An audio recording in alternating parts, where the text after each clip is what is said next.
Network News. Iba't ibang religious group nagsagawa ng Jericho March sa harap ng Senado bago ang impeachment trial ni Vice President Sara Duterte.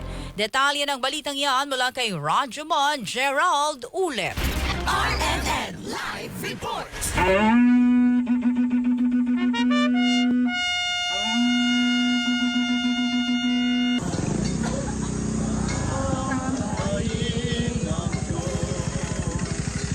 Tiniyak ng iba't ibang religious group nadadalo sila at nandito sila sa Senado sa Lunes.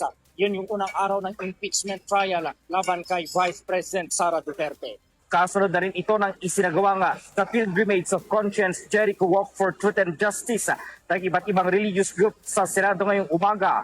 Ayon kay Father Robert Reyes, ang isinagawang aktibidad ay para sa mga senadora at buong Senado na ngayon ay nadungisa ng issue ng korupsyon. Kailangan nating manalangin, o Panginoon, pabanguhin niyo po muli, lalong-lalo na ang Senado. Napakabantot ng Senado. Gusto natin pong bumalik yung dangal niya. Nagbabala rin si Father Reyes sa kanilang isinagawang aktibidad dahil nung huling nagsagawa sila ng Jericho March ng impeachment trial, dating Pangulong Joseph Erap Estrada ay nauwi ito sa EDSA People Power Revolution. Nakakailang Jericho March na po ko. Yung isang Jericho March na hindi ko makalimutan ay nung impeachment ni Erap.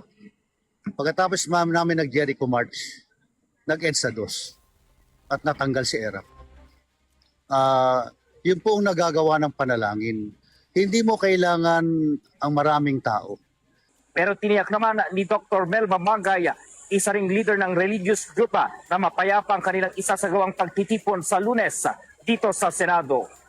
Hindi po kami yung usual na magsisigaw o usual na magbe-burn ng mga effigy o usual na, hindi po kami, wala po kaming babanggitin ng mga tao na ayaw namin.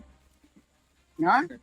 Ang gusto lang namin is to ask ang Panginoon to intervene dahil sobra na. Maayos namang tinapos ng grupo ang kanilang aktibidad sa pagbasbasa ng asina, insenso at holy water sa paligid ng Senado.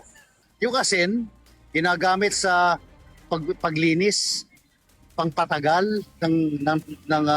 para hindi mabulok, no?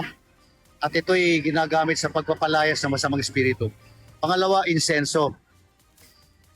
Ang insenso ay usok na mabango para yung panalangin ng taong bayan ay sumama sa usok at napapuntang langit. At panghuli, holy water, ang tubig, alam natin, nagbibigay buhay, pinangpapaligo, pinanglilinis, buhay ang tubig. Kasama mo sa DZXL RMN Manila, Rajuman Gerald B. Ulit Tatak, RMN. RMN Network News.